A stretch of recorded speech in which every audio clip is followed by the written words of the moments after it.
things. We're so proud to have him speak with us today. Dr. Habrouck, I will turn it over to you. Thank you, Sarah. And thank you to the Community Health Centers of Arkansas for having me. Good afternoon, everyone who is joining. Feel free to turn your camera on. It's always great to talk to some faces rather than just some names. As mentioned, I'm Lamar Habrouck. I'm joining you from Chicago, Illinois, so we're on the same time zone. So hopefully we all got the same 8 hours of good sleep last night, and we are ready to learn a little bit about HIV in the minority community. So this presentation is really targeted kind of at more of a high level. I'm not going to get into the clinical details, although I'll get into some of the broad strokes of the approaches and really try to focus in on what is this tenacious challenge around dealing with this disease among the minority community.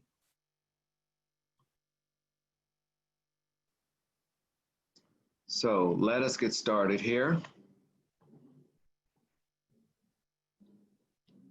We're going to be talking about a lot of numbers because whenever you're talking about a disease condition, you really want to start by describing the impact of the condition, the impact of the disease, who it's affecting, and by how much, and looking at trends and things. So there's going to be a lot of numbers, a lot of slides with numbers and graphics on it. But before we get to the numbers, it's always important to understand that behind every single number, there is a person, there is an individual. So before we get into the learning objectives and right into the meat of the presentation, I'm going to share with you Dale's story.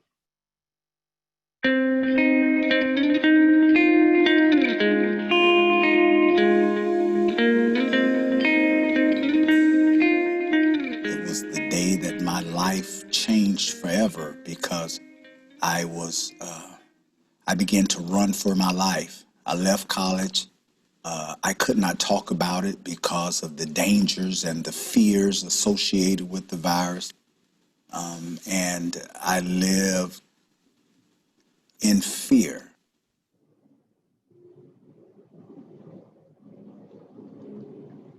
Some of the names, some of the ugly things that have happened as a direct result of me disclosing the fact that I test positive for the viruses has been horrific. Incidents of, in my home, people bringing people from the community around and showing them that that's the place where the man who got that, be aware of him, people throwing rocks, literally, and breaking the windows, flat tires on my car. Okay, who does this? Is these human beings? And so to keep myself from just going, I'm just kind of reliving it now, you know, from tearing up. You know, those are some of the things that, you know, people go through, and honestly, I wouldn't change a thing because it made me stick my stake in the ground. I had to forgive those individuals, and I sought them out. I wanted to know who exactly did what, and I just used my Christian values of forgiveness, and I would take him a gift. At Christmas time, I would find out if he had a son or a daughter or when their birthday was, and then make sure I would go and I would give them gifts that's wrapped up, you know, that I know their kids wanted, you know, just to let them see that I am a real person dealing with a real issue. And so it's no longer like that in my neighborhood. But as I say often, baby, that was hard. It's really hard.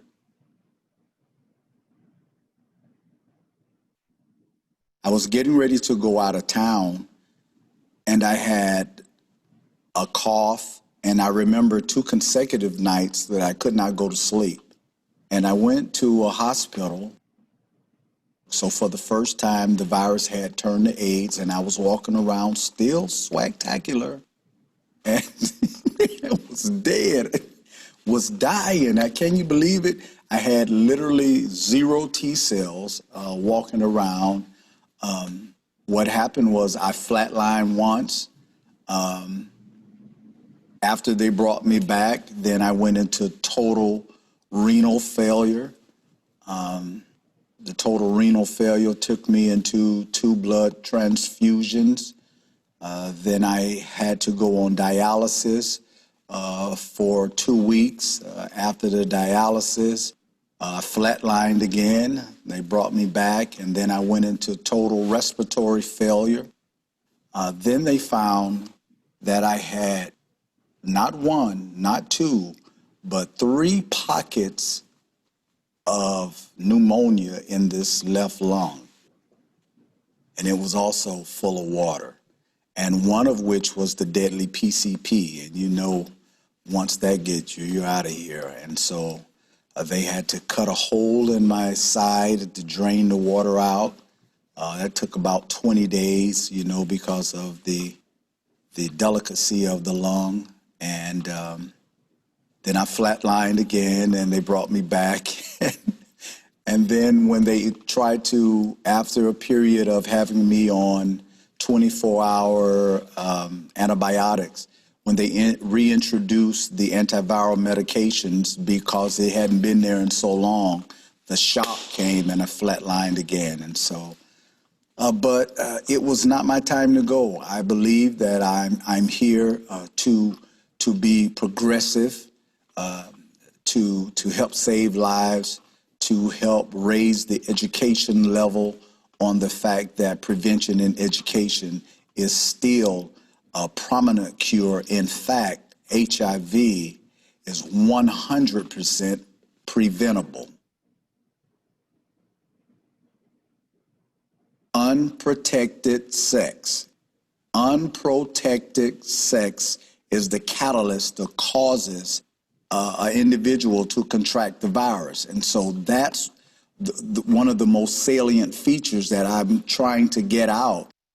If you have ever had unprotected sex, you could be HIV positive. And so, again, it's not about who you are, it's about what you do. If you have unprotected sex with someone who has the virus, you put yourself at risk of contracting the same.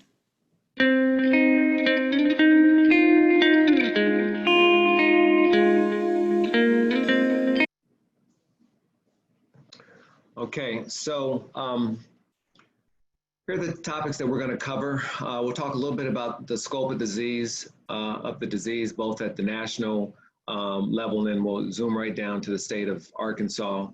Talk about the general approach, again, not getting into the details of the medications and the timelines and all the clinical details, but really kind of the general approach to care and that journey that each person has to make to be successful, to continue living a healthy life with HIV and AIDS.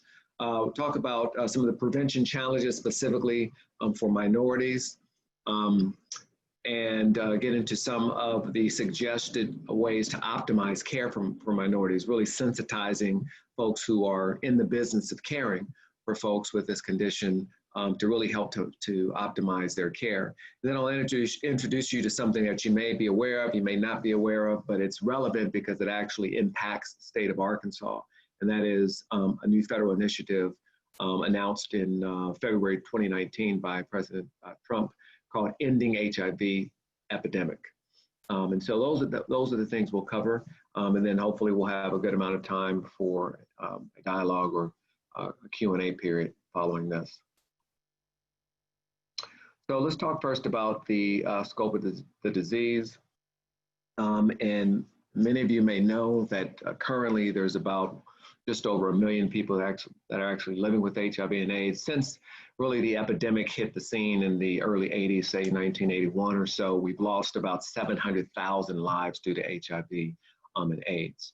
It all begins with really knowing your status. You guys are all familiar with the campaigns that we do around the observances to get people to just simply start by getting tested and knowing their status, because if you don't know your status, obviously you can't get into care, you can't get linked with care, and you can't begin your journey to live a healthy life with this disease. Unfortunately, 1 in 7 are living with HIV and don't even know it. So that's about 16%, 14, 16% or so. And so it is still a challenge in terms of prevention, because prevention really starts with the information, obviously, but then also the personal knowledge and risk assessment of really knowing what your own personal status is and trusting that you've been tested.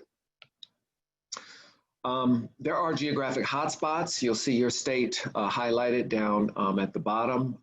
This disease has taken on some trends and has really changed its complexion over the course of decades. It is now really largely a southern phenomenon, as you can see, with the South really accounting for about 52% of the cases. Some of it is rural areas and some of it is just the general urban areas, but it is primarily now a southern disease with a sprinkle of other urban centers, which we'll talk about a little bit later. So there are some geographic hotspots, and when we talk about ending the HIV epidemic, this will come back into play, because obviously we want to target resources to the hotspots and where the condition is worse and growing. We know that this has really transformed into what started to be kind of a white, gay, bisexual disease, and it's now really transformed and really colorized, if you will. So now it is really a African American and Hispanic Latino disease. You'll see the large proportion here, about 70, almost 70%. So 7 out of 10 cases are among African Americans, shown here in the yellow or the gold, and Latinos shown in the teal or light blue. And so that's kind of where we're at nowadays. This number, the most recent data available, 2018, shows just under 40,000 cases. That's new cases, that's incidents, a new case of HIV each year. It really started going down, the trend started going down around 2012, 2013 or so.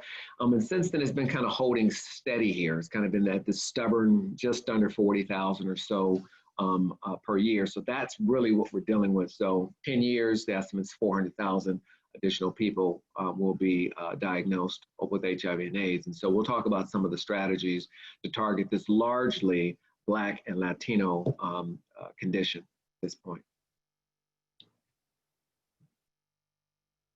Another slide which really shows, again, the most affected subpopulations. And if you look at all the red bars, so in number 1, 4, and 5, in terms of the largest groups of actual cases, these are frequencies, these are actual people, it's African American. If you look at number 2, it's Hispanic Latinos. And then if you look at, number 5, it's also, we got the Latinos coming in as well. So again, making the point, but we can see African Americans are leading all groups, all subpopulations in terms of new infection. So obviously we're going to need to focus on African Americans. We're going to need to focus on males who have sex with males, bisexual, homosexual men, for both Latino and African Americans as well. But you can see kind of the relative proportion. What started again as a gay white disease has really colorized and transformed. We'll talk about some of the conditions which you can anticipate given access issues and social determinant issues, et cetera. So if we look at Blacks and African Americans, and we look at them in terms of the transmission category, we see that largely this large red area here in this pie chart to the left is really male-to-male sexual contact. So that's 80% of it's happening there. A smaller percentage is heterosexual contacts. And then among African Americans, it's a relatively small slither that is due to injection drug use. Among women, we have known for some time, and this has been growing, but now it's kind of stabilized, that 9 out of 10 women who contract HIV are doing it in a heterosexual way. And so what the connectivity is that 8 out of 10 men are having sex with men, getting it. 9 out of 10 women are having sex with men and getting it. So what's the connection? And so this is where we start talking about disclosing your sexuality, the so-called down low, and women having relationships with men who are not disclosing that they're actually bisexual or gay, and having sex with other men. So you can see where that interface can happen, and causing about 10 years ago, really an explosion in heterosexual transmission among African-American women. It's stabilized now, but you can still see 9 out of 10 are getting it through heterosexual contact. Now, if we look at Latinos, we'll see a very similar pattern. Most of the, among male transmission is males having sex with men.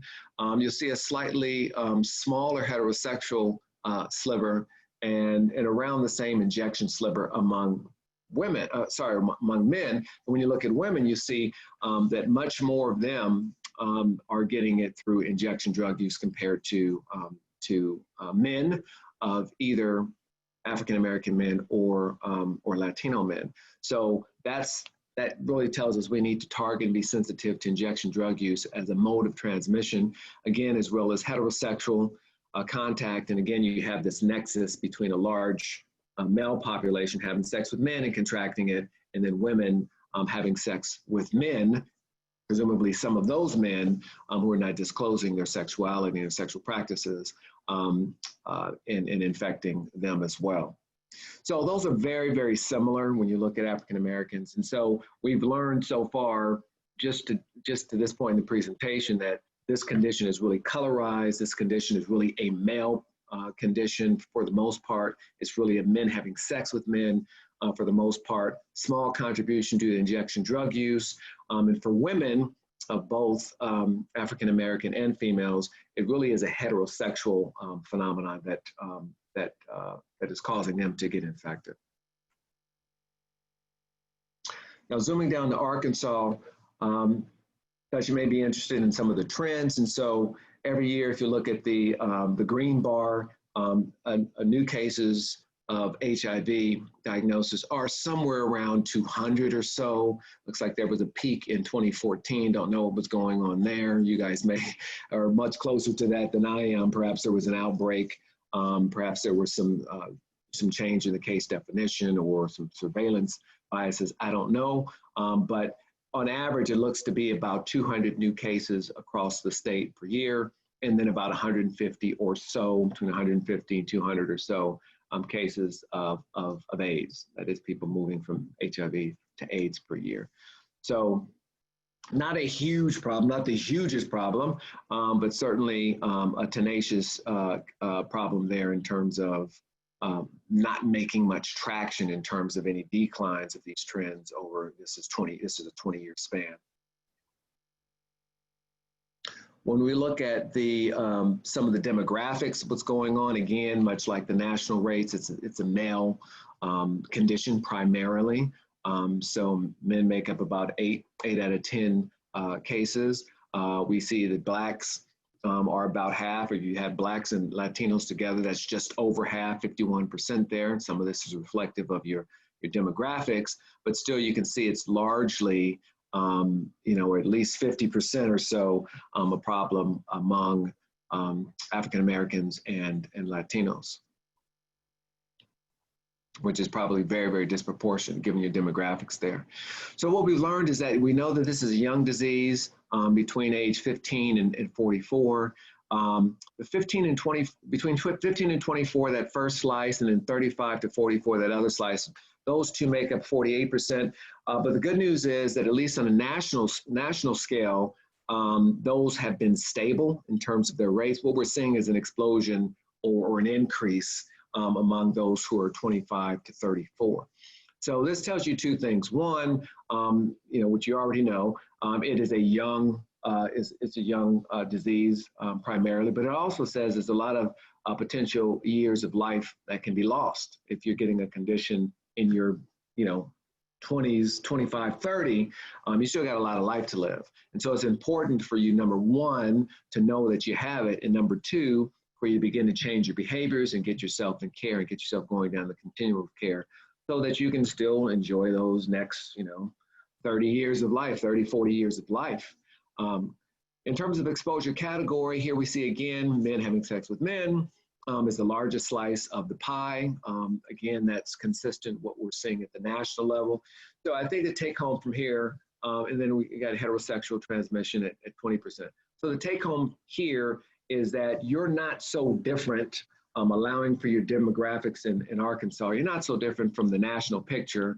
It's a male disease. It's a men having sex with men disease. It is a Latino, African-American and Latino disease primarily going on in your state, as well as mirroring the national patterns as well. So let's talk about the care journey, and it all begins with folks knowing their status. And the whole objective, as at a community health center is to provide the best care you can. We understand that it's a very important part of the safety net. It's a very important part of the health homes for many folks who are distressed or who may have less resources. And so they deserve the same care, standard of care, high quality of care that anyone else does. And it all begins with them knowing their status. So from big picture, what we really want to do is get folks to know their status, get them diagnosed, and then quickly get them linked to care. We don't want them getting linked to care a month, 2 months, 3 months later. Get them linked to care so they can get the appropriate screenings and things they need, get them on HIV and AIDS antiretroviral therapy or HAART, get them the prophylaxis, everything they need. But also importantly is to make sure you can retain them in care throughout the journey. So that's going to be important as well. And then obviously, the standard of care is to get them to achieve viral suppression, to get that viral load less than whatever the threshold is, 200 or so, to make sure that they can live as well as possible, and they're getting basically state-of-the-art standard level of care. So this is the journey, the big picture journey. And again, if 1 out of 7 don't know their status, 1 out of 6 Latinos, so even more, don't know their status, they can't start the journey. And obviously, if they can't start the journey, they're not going to be practicing those prevention strategies, and they're going to be furthering the course of their disease, but also they're going to be infecting others and not knowing it. So we'll talk about some of the challenges in these populations really getting started on their journey. So for all comers, this is what we see in terms of the national level. We see this is where that 1 in 7 statistics comes in. That's at 14%, that first red bar. So diagnosed. So these are folks who know their status. So 86% know their status. That's the other 14% don't. That's the 1 in 7. But once they know their status, they should move down this cascade or continuum of care. Number one, get linked to care. So almost 8 out of 10 will get linked to care within a month or so of learning their status. And it's assigning them a clinician, signing appointments, making sure they get started on their journey. 64% would then start to receive care. If you look back a year or 2 years to see if they've gotten an appointment every 6 months or so, that's retained in care. And so about half of folks who receive care are retained in care. That means the other half are lost to follow-up, presumably found another care provider, or maybe just non-adherent, and then that's going to cause problems in terms of their responsiveness and resistance to medications, as you all know. And then about half, or just over half, reach viral suppression. So that's really the gold standard. You have this condition, your status, you're in your care journey, you're doing everything you can to stay well, and you have your viral load suppressed. So you're living your best life in terms from a disease perspective, if you can make it down this continuum. So when we look at the difference, so that's general all comers, but when we look at the difference in terms of the minority communities, we see that for African Americans, getting them into care is not so easy. So they're not doing as well in terms of being linked to care. And retaining care and staying in care is worse as well as a national And then, 53% versus 43% have their viral load suppressed. So what this says to me is that if we can get them in care and retained, they're going to do about as well in terms of getting their viral load suppressed. 53% versus 48%, not bad. Obviously, there's some room for improvement, but the key is really the first bubble, which is getting them into care. And there's been a lot of studies that have shown there's a delay in getting them into care from diagnosis. There seems to be some delay, and we'll talk a little bit about that. In terms of Hispanics and Latinos, their rates really basically mirror those of African Americans. Again, they're not getting into care as the 78% all comers national, so they're 60%. So there's some disconnect between them knowing their status and actually getting into care, and what can that be, and how can we optimize that so we can get them on their journey to health.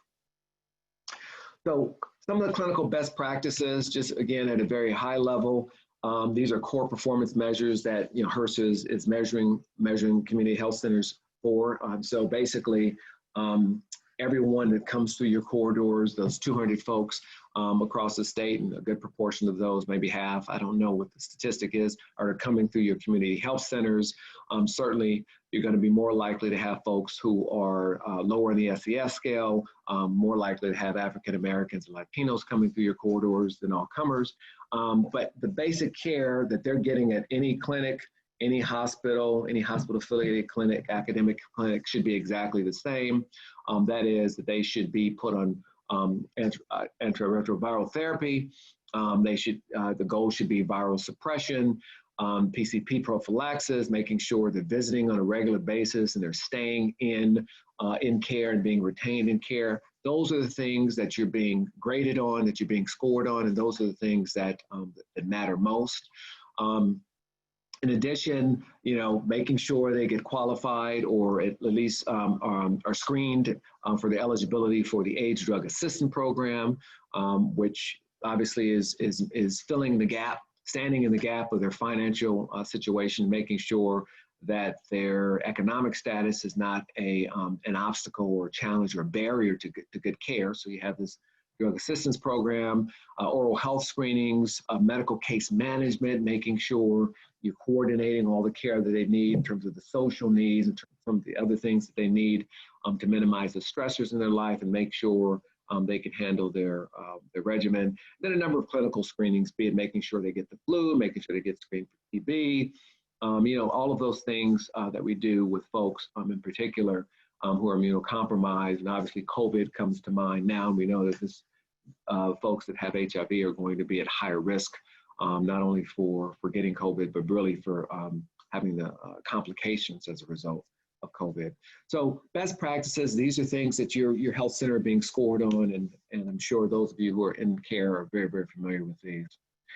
So let's zoom down to some of the specific challenges and strategies for minorities. When we're talking about HIV and AIDS, if the message hasn't been clear by now, we're really talking about a Black and brown disease. At this point, we're really talking about, wait a minute. Okay, there we go. We're really talking about a Black and brown disease. So we're really talking about, minorities being impacted. And so when we talk about the care, we're talking about the care of Black and brown folks. So some of the specific challenges they may have is obviously the stigma. What happens if the stigma signal is very high? We know that stigma exists with this condition. That's not news. But in some cultures, it's even more stigma. So perhaps in the Black culture, it's more stigma in Latino culture. And so stigma can be one of those don't ask, don't tell barriers, in that, I know what the stigma is going to be, so I'm going to drag my feet and not really want to know my status because of the stigma that I might experience. Immigration status, we got the pictures of the passports here in the upper right-hand corner. Obviously, folks that are Latino, Hispanic, or immigrants might be concerned with revealing their immigration status. And that's always been a challenge in terms of care. Certainly if it's kind of elective care and chronic care, is if I come in and I disclose, what is that going to mean for me? and my separation from family, that kind of thing. Other STDs, we know that both African Americans and Latinos as a group tend to have higher rates of STDs for some STDs. And so that is a risk factor for HIV as well. Mistrust. There's a healthy dose of mistrust. We can go back to the Tuskegee experiments in an African American community. We can go back to the immigration example for Latinos. There's just a healthy suspicion or mistrust of care providers. Some of that has to do with the fact that there's no cultural concurrence with them seeing folks that look like them in the corridors of health sometimes. And if they don't trust you, although they may not ask a lot of questions and they may not push back, obviously when they leave the walls of the clinic, they're going to be less likely to be adherent to the medication, and they may be less likely to even to grieve or come forward with some of their concerns. So trust, the speed of trust helps to speed them down that continuum. If trust is lacking, it's going to slow things down. There's a number of social determinants that are SES bound or SES linked. Don't have to tell you all about that. You're well aware of that. You're in the business of addressing some of those things. Health literacy is a big one. And I'm not talking about language barriers, which obviously is another one for folks who speak a different language, but just the health literacy level, the level at which they're receiving the information, they're understanding, comprehending the information, the instructions. Health literacy is not necessarily linked to literacy, although there's a correlation. But you can read and write and do all those kind of things. It's not a measure of intelligence. It really is a measure of how comfortable are you really understanding the instructions, understanding your disease condition. What does that mean to you through your cultural lens? How does that impact you? What are your ideas about how this condition presented itself and why you have this condition, and what are some of the stresses in your life as a result of this? And so just being able to understand how to take medications, being able to understand how to report side effects, being able to understand how if you miss the dose, you need to, how to make up that dose. You don't take 2 doses necessarily to get yourself back on schedule. So health literacy is is a challenge across the board, not just for HIV and AIDS, but HIV and AIDS, I think in particular, because it's a condition where there's a lot of balls in the air. There's a lot of screenings that have to be done, prophylaxis that has to be done, and so it's not as straightforward perhaps as the diabetes. And so health literacy is going to be a specific challenge for minorities as well. So there's been a lot of work in this area in terms of how to optimize care for the minority community. This is an article that I found particularly helpful. It was published in 2004, but I think all of the recommendations really hold true today. When we talk about culturally competent care, I don't necessarily agree with the term culturally competent. I prefer culturally aware, culturally sensitive. I don't know that we can be competent in someone else's culture if we're not a part of that culture. But that gets to box number 3, which is diversifying clinical staff. Because again, a lot of studies have shown if there is concurrence or congruence, in other words, folks there that look like you, then folks, the trust increases, the compliance or adherence increases. And we understand that it may be difficult to get physicians or mid-level providers as diverse as you might want, depending on what your practice setting is. But even if you have frontline staff or MAs or social workers or other care managers, all of that help. Every little bit helps in terms of the comfort level. And once you're more comfortable, you're more trusting. And once you're more trusting, you're going to be more adherent. Communication is obviously going to be important, not only with language and having a medical interpreter, not just somebody that can interpret on the fly, but somebody that's been trained in medical interpretation, but also just in terms of time. When we talk about communication, we talk about really from a patient's point of view, really, am I being rushed through here too quickly? And am I able to really get my questions answered? Or am I even being asked the questions that I anticipate you'll ask of me in terms of trying to get my feedback. You know, this whole partnering with care, this patient provider partnering with the care plan. And most surveys will show that in terms of satisfaction, and I know you guys measure your satisfaction of your patient cohorts, it's related a lot, or it's correlated very heavily with time. And that time is really correlated with communication, where the questions asked in an open-ended way that I feel like I got not only maybe with the physician, but perhaps after physician with the care manager or the discharge nurse or whatever. Do I have enough time to communicate what's on my mind, what's on my heart, my worries, my concerns, my stresses, my challenges? So we have to enhance communication if we want to enhance really the optimization of care. Obviously, get them started on heart. Again, studies have shown there's a delay. Some studies have looked at some of the stereotypes around here and basically have concluded that many physicians or clinicians believe that Black and brown people aren't going to be as eager to start care, going to be more hesitant to start care. So because of that stereotype, they're less aggressive in really recommending it. And so they kind of stall and hold out. And so it might be weeks to months before we can get them from getting connected to care to getting on the life-saving antiretroviral therapy. Enhancing adherence. Again, that really is about the communication. That really is about the covenant between the provider and the patient, and making sure it's a joint plan, making sure they can rehearse that plan and they really had input into that plan. A plan that, you know, everybody knows that if staff buys into it, they're more likely to, you know, to do it, to honor it, to support it, to have some collective responsibility, collective accountability. But if it's one way, you know, especially if there's a healthy dose of mistrust, then you can expect adherence not to be as well. Then obviously no conversation is complete in terms of talking about optimizing care for minorities without their inclusion in studies and research and clinical trials, to make sure that their perspectives, even that their genetics, are being taken into account when we're talking about care management. So those are some of the strategies.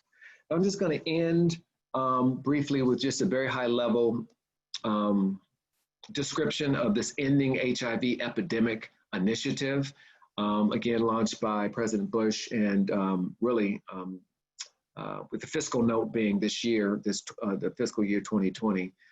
There's been some investment that's coming online for this, and it's kind of a bold, audacious goal in that, Again, we've stalled at about 40,000 new cases per year. And so through this initiative and taking HHS and many of the different agencies, if it's HRSA, if it's CDC, if it's NIH, everybody's kind of playing a role, Indian Health Service, with the audacious goal of really reducing new cases by 75%. It's a 10-year initiative, by 75% in the first 5 years, and then the remaining by 90% in the next 5 years, basically averting about 250,000 cases of HIV over this 10-year period. And so that's the focus. Obviously, I mentioned the fiscal note for fiscal year 2020, it's $267 million dedicated to this particular initiative. But where do we target that? It gets back to the hotspots. And you can see here in the blue spots, there's about 48 counties across the country that are making up more than 50% of the new cases. And so this is not, an evenly distributed challenge. This is really some certain hotspots across the country. And then highlighted in blue, in the light blue, are states, including Arkansas, where there's been a real challenge in some of the rural areas. And so this initiative, at least in phase one, it's 3 phases. And phase one is really focusing on these hotspot areas in these states that together account for more than 50% of the new cases every year. That's 20,000 plus new cases every year. It's focused right here. And as you can see, Arkansas is among them. Where does the money go? Well, a good half of the money goes to CDC. Their Center of HIV, AIDS, and TB. prevention. I think it's 120 or so million, but a lot of it goes right through HRSA to plus up Brian White, to the Bureau of Primary Health Care to support services across the board, right through your community health centers. And then there's a small amount for some technical assistance for rural areas, these rural states as well. So help is on the way, and Arkansas, because of their rural rates, is going to be getting some of that money. So they're going to really focus on what we know that works.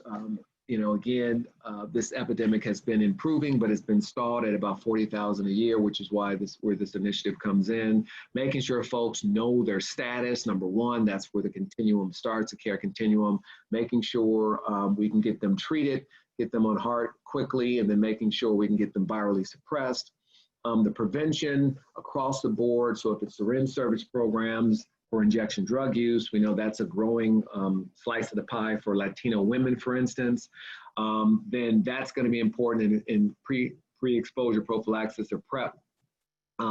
Really making sure folks are taking that daily dose to prevent them from getting HIV and getting infected with HIV if they're dealing with high risk behaviors. And then making sure that we're responding quickly to outbreaks. You know, there's a number of outbreaks that pop up. Some are related to injection drug use, as the one in Indiana was a few years ago. And so making sure that CDC and the other HHS services are there to provide that quick response to these clusters and outbreaks. So that's really the 4 key strategies that this initiative plans on using over the next 10 years. So I want to end where we began, and I want to share some of the other faces of HIV, because we've talked about a lot of numbers, and it's important to, in order I am a mother. I'm a father. I'm a wife. I am a phenomenal and blessed woman. I'm a brother. I'm a twin. I'm a dear friend. I am a human being. My name's Omar, and I'm positive. My name's Anthony, and I'm positive. I am positive.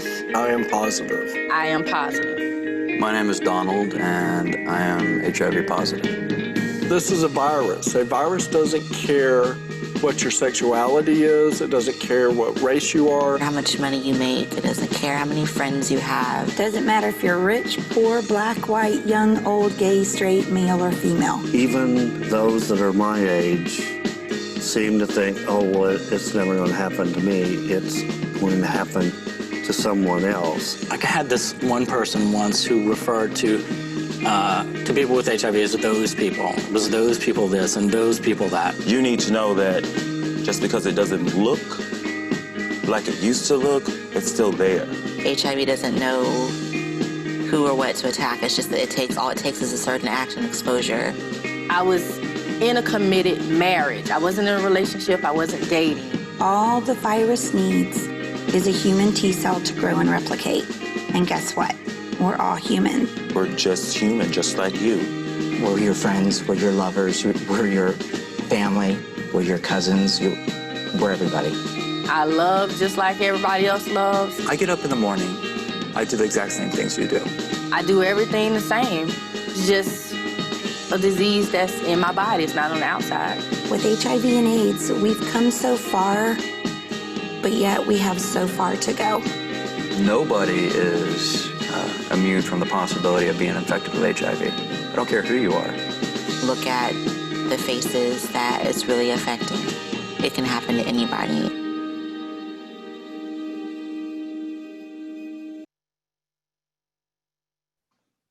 Okay. So we are now at the fun part. You can ask your questions. You can unmute yourself and ask your questions. If you're nervous, you can put your questions in the chat box. He is ready to share the length of information that he has.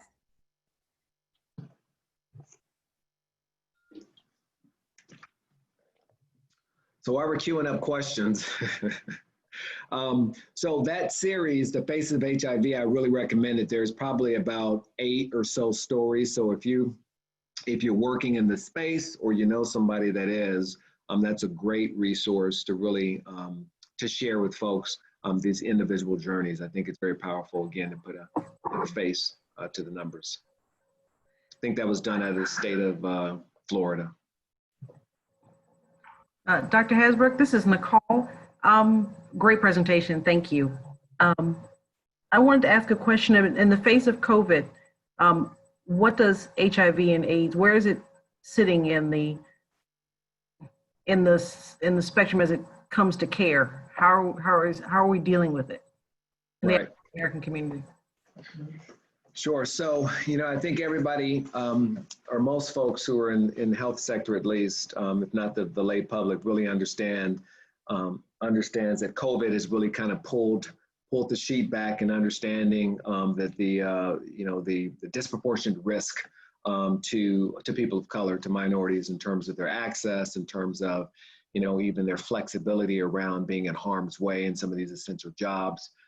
In terms of, now we have the protests, and we know there's a good amount of people of color out there protesting and putting themselves at risk. So I think we know that we still have a problem. We still have a long way to go in terms of health equity, in terms of every condition across the board. Obviously, with any infectious disease, if you are HIV positive, even if you're down that continuum of care and you have viral suppression, you're going to be somewhat immune compromised. And so therefore putting you at higher risk for both getting it and getting complications of it. So, but we also learned through this presentation, or reinforcing this presentation, that this is really a young disease as well. It's a brown disease, it's a young disease. So we have a couple of things working where we have Black and brown folks who are at more risk, and then we have young folks who typically, in terms of the COVID, are at less risk. So I think the message here is, as with all groups, that if you're in a high-risk group, if you're old, immunocompromised, regardless of your age, that you really need to take extra precautions. So the take-home would be for folks with HIV and AIDS is that they have to factor that into their risk assessment. So if they choose to protest, they're going to have to do that very carefully. If they choose to, socialize, they're going to have to take in that social distancing, the mask wearing, things like that. So it's just one more extra level of precaution that you would need to take. Thank you. You're welcome.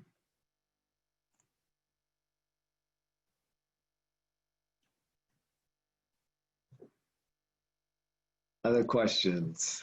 I have a comment from Eric Reese. He said, "Thank you, Dr. Habrouck, for this presentation. I wonder, based on the challenges, strategies you presented, what are some creative, innovative practices you have seen or know of to overcome those challenges?"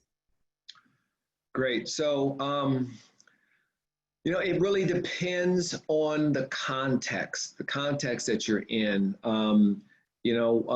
I would say the good news is that there's a number of different things that can represent a step forward in addressing some of these challenges. I don't expect every clinic to try to handle all of them, but I think everyone has a tincture of time that is taking a little bit more time. I guess the research would say that for Black and brown patients, they need a little bit more time. So you can factor that into their visit, because time equals satisfaction, satisfaction equals trust, trust equals adherence. And so just factoring in a little extra time to make sure questions are asked, opening up questions that really kind of mind some of the cultural issues that they may have, some of the cultural barriers. How do they see their own health? How do they actually understand HIV through their lens? What is it, what do they think caused this to happen, and why is it happening now, and what's their understanding of it, and then kind of brokering, a joint plan forward. It's often easy to kind of tell folks what to do as the all-knowing provider, but for African Americans and Latinos, it's going to be more important to have discussions, to have communications, to broker a plan going forward. And I think you can do that wherever you are. Now, obviously, you can get some folks in the office that align with the same culture. That is, look like them, understand their reality a little bit better, that's going to help as well. That might be harder depending on where you are in your recruitment efforts and what you could do. But I think everybody has some time. So I would start with that time and understanding that time is important. And then also making sure that your care is no different for African Americans, Latinos than it would be for anyone else. So the whole business of thinking, well, they're going to be reluctant to care. It's going to be hard to really, broker this conversation about getting them on medications. Maybe they're medication adverse. Don't have those assumptions. Have the conversation rather than the assumptions. And I think those things would help as well.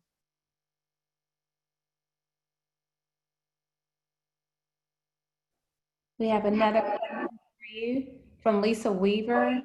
Have you seen success with the use of community health workers in support of HIV prevention and adherence to HIV treatment and care? Yes, that's a great resource. And I think that I'm trying to think of some of the real life examples I know about in HIV and AIDS care. I'm gonna say I don't know specifically because I'm not in this space as much as I used to be back in the day, but I do know that community health workers are a very important liaison to the community, especially when you're talking about cultural and language issues. So to bring that community health worker in, get that person educated, then you're going to do a lot in terms of transferring that knowledge, that education that I would have to believe is going to translate into better adherence at that community level. So checking in, helping them navigate their appointments, getting them to confide in you and trust in you in terms of what their side effects are or maybe what their money issues are in terms of getting the medication. That's always a good connector. A good, sometimes we call them physician extenders. I think that, that's kind of a negative term nowadays because we're talking about more a cooperative care team.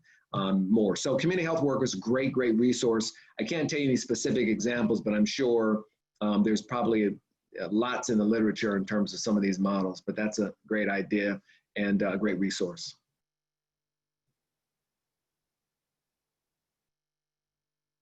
Do we have any more questions? Yes, we do. From Nicole, what best practices have you observed integrating mental health support to males living with HIV and AIDS? Sorry about that. Okay, so mental health support for men. Yeah, what best practices have you observed integrating mental health support to males living with HIV AIDS? Yes, great question. Yes, so excuse me 1 second, that's my daughter calling. They always call when right when you're busy. And she's gonna probably try one more time, but we'll keep pushing through. That's where the medical case management really comes in. And that's another one of those core performance measures that community health centers are going to be measured by in terms of their complete care, the comprehensive care of this. And so when I worked at the Ponce Clinic, a large clinic, urban clinic in Atlanta, Georgia, affiliated with the Grady Memorial Hospital, one of those large county hospitals, we had kind of everything under one roof. And we did a lot of intensive medical case management. And that's where you're going to be able to really assess their needs outside of the clinic, their mental health needs. And there often is, as you might imagine, some comorbid behavioral health, let's call it mental health needs. Because folks are disclosing their status. Again, this is young disease, 15 to 44, age 15, 44. They're disclosing their status. They're coming to grips with what their life is going to be now. Obviously the rate of harming themselves goes up. Suicidal ideation goes up. I think studies show that clearly. And so there's going to be that anticipated need. So in a comprehensive center, like the Ponce Clinic where I work, those things are anticipated. Those things are built into the intake. Those things are built into the management on the front end. So the best practice would be, and I would have to believe they are a best practice, is to anticipate those things early on. not so much that you're normalizing it, but make it a part of the comprehensive assessment, the comprehensive care plan, and make sure you've done some screening, and also make sure you've done some involuntary connectivity with those resources. Let them know that this is there. Hey, it's normal to have these kind of concerns, these fears, these anxieties. What about the medication? What does that mean for your relationships going forward, et cetera? So those are kind of what I would say in a nutshell, is build that in to the comprehensive care on the front end through your comprehensive medical case management. And that should definitely include mental health screening and mental health connectivity or referral. Great. Thank you, everyone, it's almost 1 o'clock. Thank you, Dr. Habrouck. Thank you so much. You're welcome. An awesome presentation. You all will receive a survey at the end of this, by the end today. If you have any follow-up questions, you can put those into your survey. Also, we're also going to all provide you all, for listening in today, a copy of Dr. Habrouck's book. And so we'll be happy to send that out. And then your survey is going to ask you which address to send this book to. And we're happy to support and be a resource to you all. So please let us know if you need anything or have any more questions. Please let us know in the survey. This is what we're here to do.